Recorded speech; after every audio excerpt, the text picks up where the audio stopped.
Okay, so when we do the colon massage, we're going to start with following the anatomy. The colon starts on the bottom right, and what I love to do first is just feel what the colon has in it. I'm doing a fairly deep scooping motion up to the rib. Can't go any further, the rib's there, so we have to turn the corner. We go across.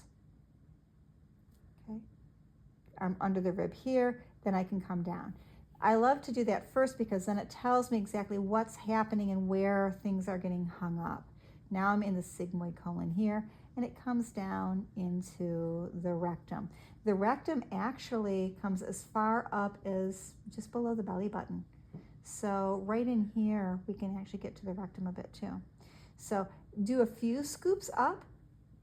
Just you're not only feeling what's happening there, but it's almost like if you've ever been in the kitchen and you've made a pastry or bread, where you want to make sure that the lumps are thoroughly mixed with the water, the moisture. So think about just kind of mixing dough. And if you're hearing some gurgling sounds, that's good. That's really what we're looking for, is because we're trying to stimulate the natural wave of movement called peristalsis. The next thing I do is between the pelvic bone and the navel, about 1/3 to 1/2 distance, right around in here, is a very important area called the ileocecal valve.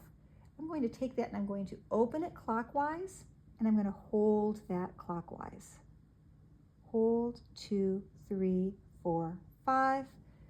This is not as deep because I'm not collapsing the valve. I'm just kind of dragging it open, and I'm holding it open. There are valves and sphincters within our body. There's one in our throat that gives us reflux. There's one after the stomach. There's one here that's between the small intestine and the large intestine.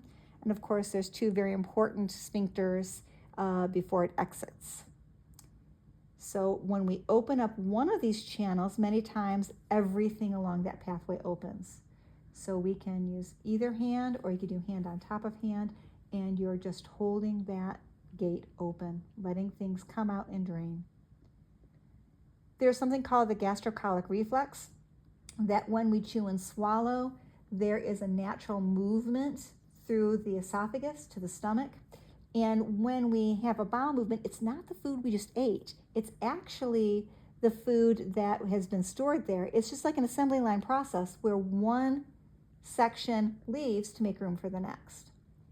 Now I'm going back to the colon, following the anatomy again. This time you can see I'm making little circles. Okay?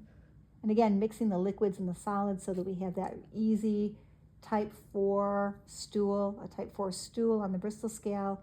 To me, ideally, it would be like a green banana, formed, smooth, soft, but yet enough of a texture that it doesn't break off.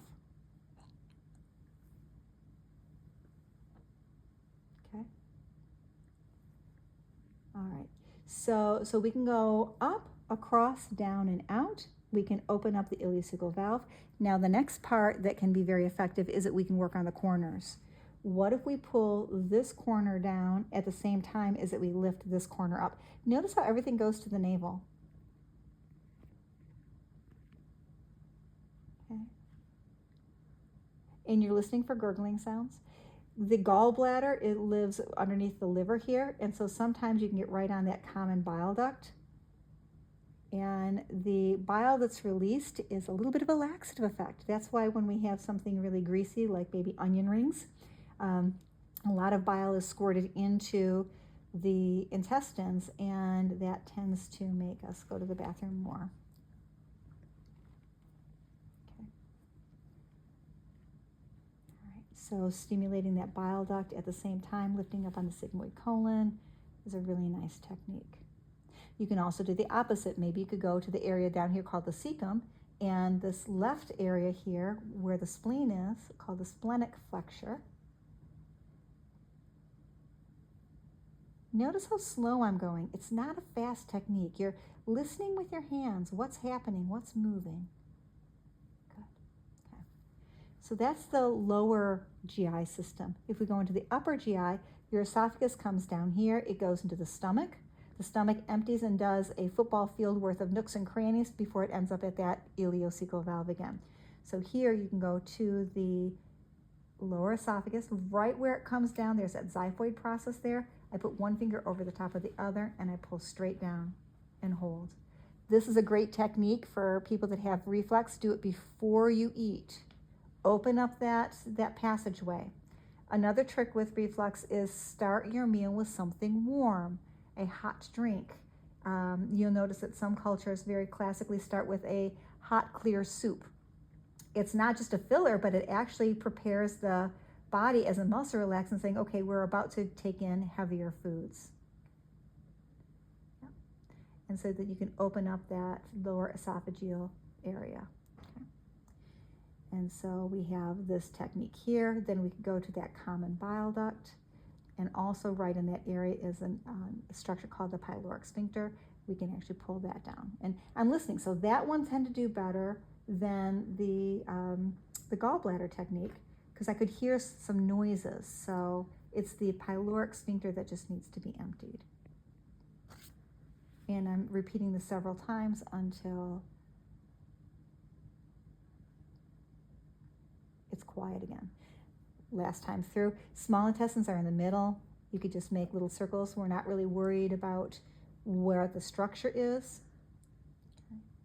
Just going around the belly button. Okay.